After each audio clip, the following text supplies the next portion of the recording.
भाई अब जो है मतलब लाइव जो है मीडिया इंटरेक्शन के अंदर, उसके बाद फिर आगे आइए आप, उसके बाद फिर आया कि वो न्यूक्लियर वेपन नहीं बनाया है ईरान ने, ये हमारी बड़ी कामयाबी, हमने रोक दिया।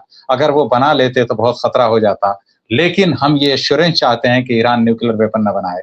ईरान न्यूक्लियर, भाई एक तरफ आप बोल रहे हैं कि नहीं बनाया है, खतरा टल गया, दूसरी तरफ आप बोल रहे हैं ना बनाए। भाई मतलब अब मैं खुद जो है कंफ्यूज था कि कौन सी बात है, यानी ट्रंप अपनी बात को एक ही सेशन के अंदर इतना कंट्राडिक्ट कर रहा है बंदा कि भाई जो है वो जो कुछ पाकिस्तान वालों ने बनाया था, मारो भाई मारो, मुझे मारो। मुमताज भाई, अब आप किसी किसी अच्छे तजिया निगार को अब जो है तलाश शुरू करनी चाहिए आपको कि भाई जो है जो आदमी तजिया कर सके कि भाई ये ट्रंप चाहते क्या है। क्या ये बीजिंग में बैठ करके शी जिनपिंग के साथ बोलेंगे ओके ठीक है हम अभी डायल करते हैं, अभी जो है बुलाते हैं अब्बास इराक़ची को या फिर Pezeshkian just come here and we are just going to close a deal, और फिर आइए आप अचानक दस्तखत हो जाएं, उसके बाद वो फाड़ दे, बोले नहीं नहीं नहीं अभी कुछ नहीं हुआ है, पेजेश्कियान तेहरान जाइए, मैं जो है वाशिंगटन जाता हूँ, और जिनपिंग जो है तुम यहीं बैठो बीजिंग में। ये मत समझिएगा कि ईरान ही इफेक्ट होगा इस वॉर से, पूरा मिडिल ईस्ट, सबसे ज्यादा मिडिल ईस्ट इफेक्ट होगा। उसके बाद हम जैसे लोगों के ऊपर काफी असर पड़ेगा, यूरोपीय कंट्री पर बहुत ज्यादा असर पड़ेगा उसका।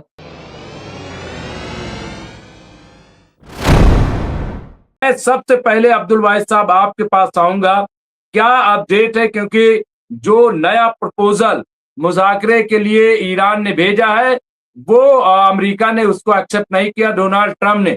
लेकिन क्या ऑप्शन है, क्योंकि ईरान तो कह रहा है साहब हार्ट अटैक आ जाएगा, आप अब करके देखो। और यही नहीं बल्कि ईरान के एक मेंबर पार्लियामेंट ने कहा है कि कोई शाह बादशाह भी नहीं बचेगा इस बार, हम सबको टारगेट करेंगे अगर हम पे हमला हुआ, बहुत हो गया तमाशा, हम किसी को नहीं छोड़ेंगे।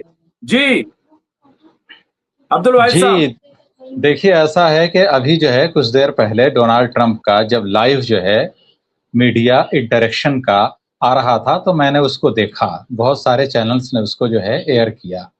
तो उस दौरान जो है मैं खुद जो है कंफ्यूज हो गया और मैंने बोला कि आज अगर मुमताज भाई साहब के साथ चैनल पे जाऊंगा तो मैं बोलूंगा कि भाई अब आपको किसी अच्छे तजिया निगार की जरूरत है। अब जो है हमारे जैसे लोग शायद तजिया करने से कासिर रहेंगे, क्योंकि जब जब जो है ट्रंप ने बात शुरू की तो उन्होंने बोला कि ईरान जो है वो मुनक़सिम हो चुका है, वहाँ की लीडरशिप डिवाइडेड हो चुकी है, डिवीज़न है, फ्रैक्शंस हैं, वहाँ कोई कुछ कहता है, कोई कुछ कहता है, हमने पूरी लीडरशिप को ध्वस्त कर दिया है। ठीक है, उसके बाद बोले कि जो उन्होंने प्रपोज़ल भेजा है मैं उससे मुतमईन नहीं हूँ। उसके बाद फिर आए बोले कि नहीं बातचीत आगे बढ़ रही है। अब मैं कन्फ्यूज़ हो गया कि इसमें कौन-सी बात सही है? लीडरशिप भी नहीं है, प्रपोज़ल से मुतमईन नहीं हूँ, लेकिन बातचीत आगे भी बढ़ रही है। भाई अब जो है मतलब लाइव जो है मीडिया इंटरेक्शन के अंदर, उसके बाद फिर आगे आइए आप, उसके बाद फिर आया कि वो न्यूक्लियर वेपन नहीं बनाया है ईरान ने, ये हमारी बड़ी कामयाबी, हमने रोक दिया। अगर वो बना लेते तो बहुत खतरा हो जाता, लेकिन हम ये एश्योरेंस चाहते हैं कि ईरान न्यूक्लियर वेपन ना बनाए। ईरान न्यूक्लियर, भाई एक तरफ आप बोल रहे हैं कि नहीं बनाया है, खतरा टल गया, दूसरी तरफ आप बोल रहे हैं ना बनाए। भाई मतलब अब मैं खुद जो है कंफ्यूज था कि कौन सी बात है, यानी ट्रंप अपनी बात को एक ही सेशन के अंदर इतना कंट्राडिक्ट कर रहा है बंदा कि भाई जो है वो जो कुछ पाकिस्तान वालों ने बनाया था, मारो भाई मारो, मुझे मारो, इस तरह के जो रील्स वगैरह बने थे, तो बड़े-बड़े तजिया निगार सोच रहे होंगे कि भाई ये ट्रंप जो है ये किस तरह के बयान हैं। जितने जर्नलिस्ट बैठे रहे होंगे उस दौरान प्रेस कॉन्फ्रेंस में या फिर जिनको वो एड्रेस कर रहा था व्हाइट हाउस के बाहर उसमें, तो वो जो है अब आप देखिए कि भाई जो है मतलब क्या है, ये चल क्या रहा है। डोनाल्ड ट्रंप खुद बता दें, अगर वाकई डिवीजन है तो भाई आप मानिए कि डिवीजन है, बातचीत नहीं कर सकते। फिर वो बोलते हैं नहीं बातचीत आगे बढ़ रही है। तीसरी बार बोलते हैं नहीं जो उन्होंने तजवीज़ दी है मुतमईन नहीं, मंजूर नहीं है। भाई जब वो भी मंजूर नहीं है, वहाँ की क़यादत नहीं है, वहाँ सब कुछ बर्बाद हो चुका है, तो फिर ये बातचीत किससे आगे बढ़ रही है आपकी? अच्छा बातचीत आगे बढ़ रही है और आप मुतमईन भी नहीं है। मतलब भाई आखिरकार चाहते क्या हैं आप? अच्छा 14 और 15 को इसी महीने की, आज जो है पहली तारीख है मई की, और जो है आधे घंटे के बाद तारीख बदल भी जाएगी। अब आप बताइए 14 और 15 मई को बीजिंग का दौरा है ट्रंप का, पता नहीं दौरा होगा नहीं होगा, मौखर करेगा वो क्या करेगा। अब आप बताइए कि क्या जो है ट्रंप की कुछ इस तरह की प्लानिंग है, क्योंकि जो बच्चों वाली आप जो है आप बहुत सारे बच्चों को लेकर मेला वगैरह घुमाने लेके जाते होंगे ईद पे, उस पे जो है तो बच्चे रंग बिरंगे चश्मे वगैरह खरीद लेते हैं लगाने के लिए कि भी मैं कैसा लगूंगा। डोनाल्ड ट्रंप का आप 3 रोज पुराना देख लीजिए, सन ग्लासेस वगैरह लगा के, हाथ में गन लेकर के, और उसके बाद बोलना there won't be any mercy. भाई ये किसी और खुद लिख रहा है कि ये मैंने एआई से जनरेट किया है अपना पिक्चर और मैं खुद अपने जो है ट्विटर हैंडल पे डाल रहा हूँ। अब आप बताइए, अब इतना मैच्योर राष्ट्रपति मिला अमेरिका को, वाकई जो है बहुत गर्व करने की बात है अमेरिका के लिए जी।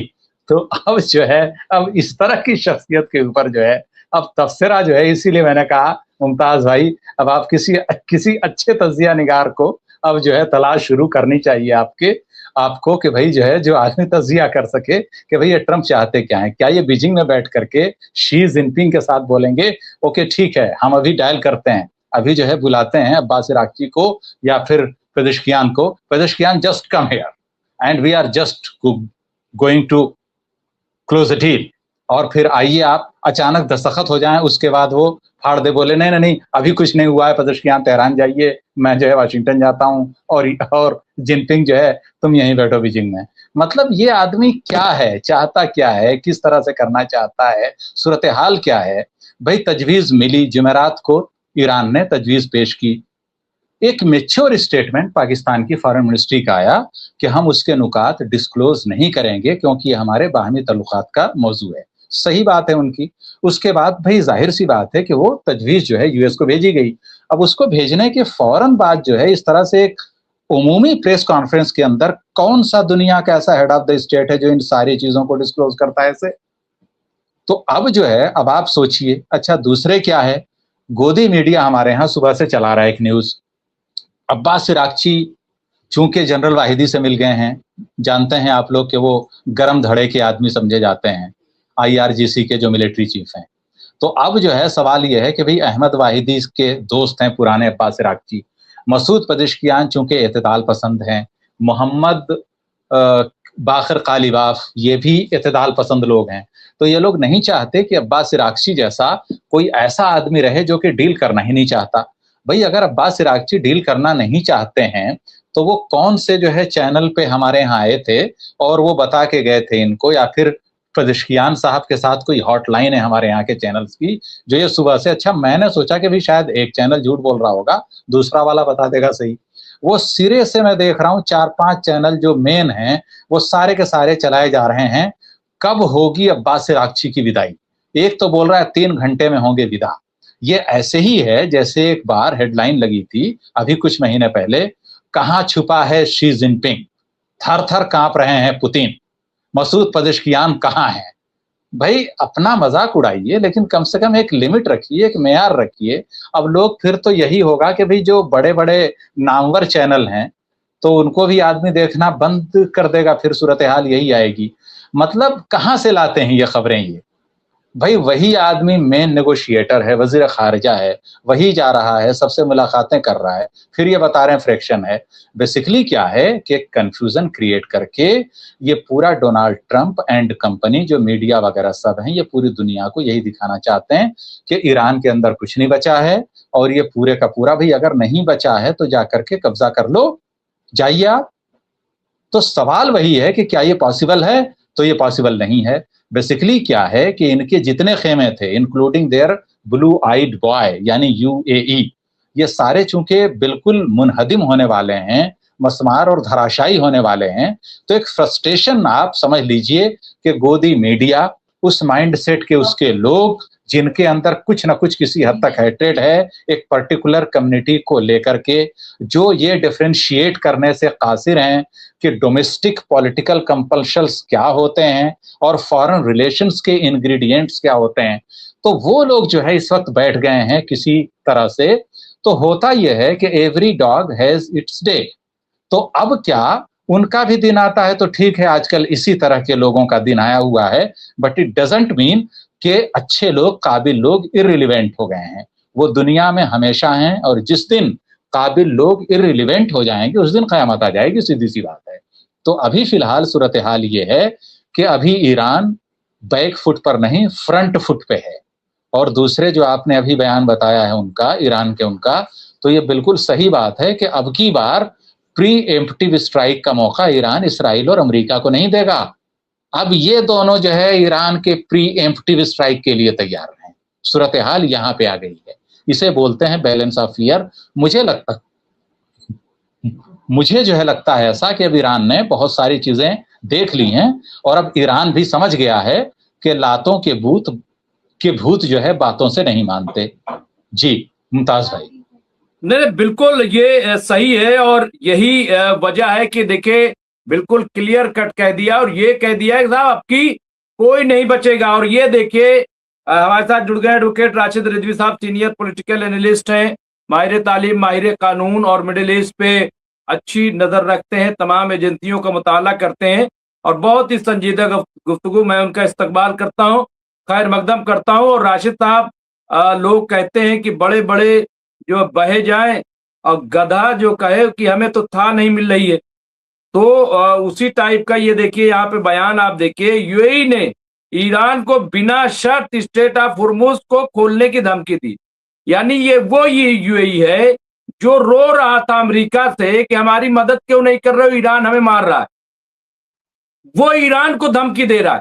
यानी अमेरिका, डोनाल्ड ट्रंप पीछे हो गए, अब नेतन्याहू पीछे हो गए, अब यूएई जो है वो धमकी दे रहा है। यानी एक और मिसाल कही जाती है कि चींटी को भी जुकाम हो गया है, तो वो यहाँ पे जो दिखाई दे रहा है। तो बहरहाल अब हर किसी को हक है भाई दिखाने का कि हम भी बहादुर हैं, हम भी पहलवान हैं, हम भी जो है मुंह में जबान रखते हैं। तो गालिब का है ना शेर, तो वही वाला यहाँ पे मामला दिख रहा है। मैं फिरोज बख्श साहब पास आऊं, लेकिन उससे पहले मैं चाहूंगा कि अपडेट्स चुकी हैं। यहाँ पे जदीद साहब लिखा है कि टेक्सास ऑस्टिन में एक छोटा जहाज क्रैश होने से उस पे सवार 5 लोग की मौत हुई है। इसके साथ साथ अमेरिका अब अपनी इज्जत की लड़ाई लड़ रहा है और ईरान ये लड़ाई अपनी बका के लिए लड़ रहा है। हसन रिजवी साहब लिखा है। नफ्ताली बेनेट ने कहा, जदीद साहब की अपडेट है यहाँ पे, देखिए कि राजनीतिक दबाव के कारण इजराइल सैनिक अपनी इच्छा के अच्छा विरुद्ध शिकारी के शिकार बन गए हैं। यानी आप ये देखिए कि जिस तरह से ये चाह रहे थे कि हम हिजबुल्लाह को खत्म कर देंगे लेबनान में, तो वो बैकफायर हुआ है। वहां पे आईडीएफ बहुत बड़ी तादाद में मारे गए हैं, खबर नहीं आ रही है, लेकिन यही असलियत है कि वहां से भागना पड़ रहा है चौकी छोड़ छोड़ करके। अब वो गुरिल्ला वार शुरू कर चुके हैं जो हिजबुल्लाह के लोग हैं, अब वो घुस करके, अब वो कहां तक अब आ जाएंगे नहीं पता। राशिद साहब, तो सिचुएशन क्या है, देखिए ईरान ने तो अपना एजेंडा क्लियर कर दिया और ये कह दिया साहब ये मेरा आखिरी प्रपोजल है, इसके बाद तुम जानो तुम्हारा काम जाने, हम लड़ने के लिए तैयार है, मरने के लिए तैयार।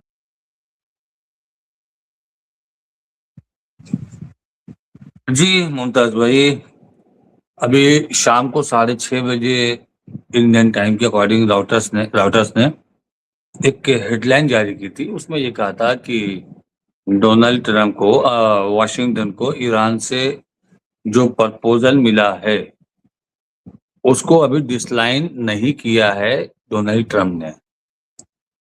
फिर उनके जो वॉशिंगटन के स्पोक लेडी आती हैं, उन्होंने भी कुछ भी बताने से इनकार किया है कि प्रपोजल में क्या है और डोनाल्ड ट्रंप उसके ऊपर क्या विचार कर रहे हैं।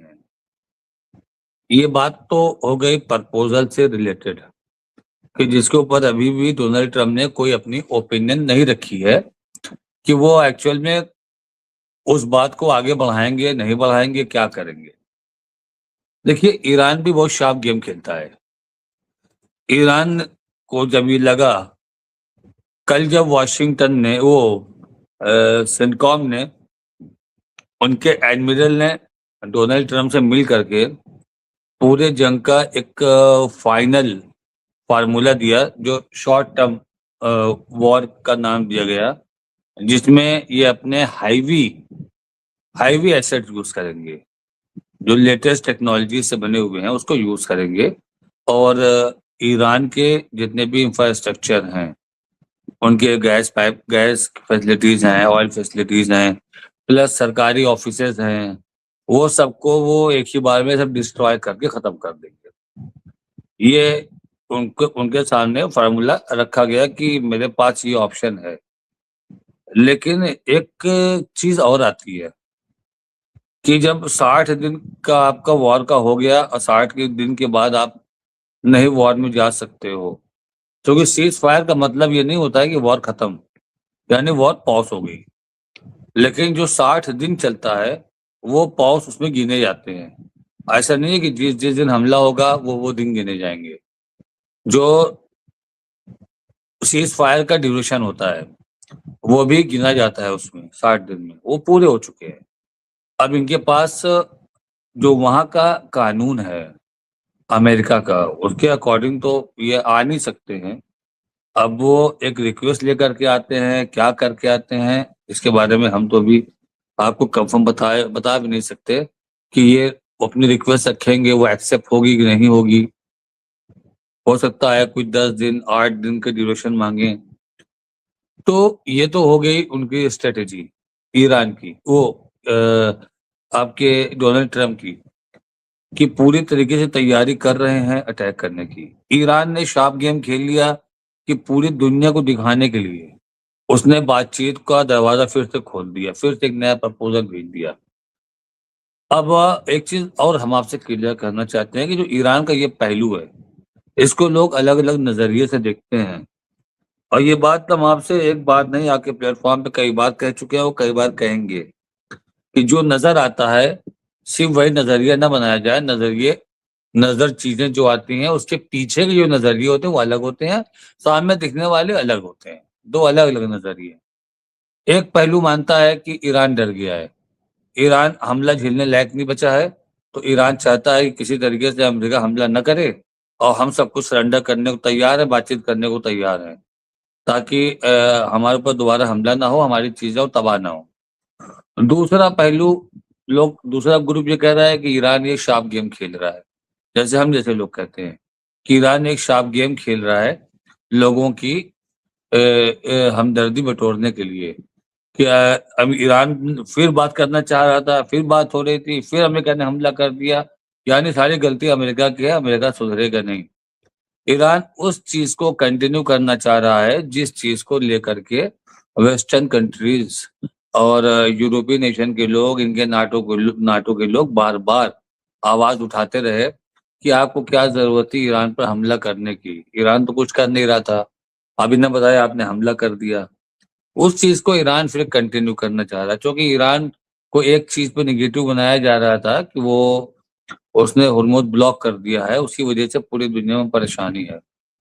ब्लॉक करके बैठे डोनाल्ड ट्रम्प हैं, दुनिया देख रही है कि डोनाल्ड ट्रम्प ब्लॉक करके बैठे हैं, लेकिन वेस्टर्न मीडिया में ये प्रोपेगेंडा किया जा रहा है कि ब्लॉक ईरान ने किया है। अच्छा, अगर ईरान खोल देगा तो आप हटोगे? ईरान ने कहा खुला हुआ है, जाए, कौन रोके हुआ है? लेकिन आप तो नहीं हट रहे हो ना, आप तो ब्लॉक करके बैठे हुए हो, आप तो और अपने ऐसे बढ़ा रहे हो। तो ये ब्लॉकेज के बहाने से ये घेराबंदी है इनकी कि हम ब्लॉक कर रहे हैं। अब उनके वहां पर मेरे ख्याल से तीन एयरक्राफ्ट कैरियर बड़े आगे खड़े हो गए हैं, छोटे तो अनगिनत हैं। तो अब ये देखना है कि पहला हमला वो किस घड़ी करते हैं। बातचीत के ऊपर कोई बात हुई नहीं है अभी, डोनाल्ड ट्रम्प ने कोई भी ओपिनियन दिया नहीं, लेकिन हमको तो ये लगता है कि डोनाल्ड ट्रम्प ने जो उनकी डिमांड है उसमें क्या क्या प्लस माइनस हो सकता है, ये अपनी टीम को, अपनी कमेटी को दे दिया होगा कि हर एंगल पर इसके ऊपर आप जरा सा देखो क्या कर सकते हैं, नहीं करना तो हमला कर देते हैं इनके ऊपर। लेकिन एक चीज क्लियर ये आई है कि उसमें लेटर में दो चीजें तो इम्पोर्टेंट है कि वो अपना न्यूक्लियर इन्वेस्टमेंट नहीं देंगे। जहां तक डायलूशन की बात थी वो चीज वो क्लियर कर लेंगे कि हाँ हम डायलूट कर लेंगे। दूसरा, वो बोलेंगे हुर्मुज मेरा है, मेरा कंट्रोल रहेगा, हम किसी भी हाल में हुर्मुज का कंट्रोल नहीं देंगे किसी को, और जो हमारे लॉसेस हुए उसकी रिकवरी करेंगे। ये दो तो इम्पोर्टेंट हैं इसमें कोई इब्बत नहीं है। आज भी कतर में एयरबेस पे, मैं कतर की बात कर रहा हूँ, कतर एयर बेसेस पर काफी सरगर्मियां देखी गई। इनके फाइटर प्लेन, रिफ्यूलिंग प्लेन वगैरह वहां पर आए हैं। तो मुमताज भाई दोनों ऑप्शन लेके चलता है, दो बातें लेके चलता है, दो तलवारें उठा के लहराता रहता है। अब आदमी कंफ्यूज ये रहता है कि डोनाल्ड ट्रंप दाहिने हाथ से हमला करेंगे या बाएं हाथ की तलवार से हमला करेंगे। और यही डोनाल्ड ट्रंप का, आप ये समझिए, मास्टर स्ट्रोक समझिए, उनकी हॉबी समझिए, उनकी ट्रिक समझिए आप, कि वो दोनों चीजों पे उलझा के रखते हैं। जहां लगता है कि बस बात नॉर्मल चल रही, बात हो जाएगी, वहां हमला हो जाएगा। और जहां लगता है कि बस अब हमला होने वाला है, भी होने वाला है, वहां पर एक पॉजिटिव रिजल्ट सामने आ जाता है। तो ईरान ने जैसे ही अपना लेटर दिया, वैसे ही क्रूड ऑयल का रेट और नीचे गिरा। ये वो ईरान बात करना चाहता, अभी बढ़ता चला जा रहा था, 115 120 डॉलर पर बैरल पहुंच रहा था। अब शायद वो 90 के जब ये वाली बात आई है तो $90 पर बैरल हो गया। और अगर अमेरिका से कोई रिप्लाई आता है पॉजिटिव, तो ये 90 से 80-70 पे भी आ जाएगा, क्योंकि बिजनेसमैन जानते हैं कि अगर जंग हो गई तो हमारा मामला खत्म हो जाएगा। तो मार्केट पूरा उसी के ऊपर डिपेंड रहता है कि अगर चैन अमन रहेगा तो चीजें इजीली लोगों तक अवेलेबल होगी, और वॉर होगी तो बहुत दिक्कत होगी। और इस वॉर से खाली ये मत समझिएगा कि ईरान ही इफेक्ट होगा, इस वॉर से पूरा मिडिल ईस्ट, सबसे ज्यादा मिडिल ईस्ट इफेक्ट होगा। उसके बाद हम जैसे लोगों के ऊपर काफी असर पड़ेगा, यूरोपीय कंट्री पर बहुत ज्यादा असर पड़ेगा उसका। कहीं ना कहीं 60 से 70% वर्ल्ड जो है इसके शिकंजे में आके फंस जाएगा। क्यों मुमताज भाई?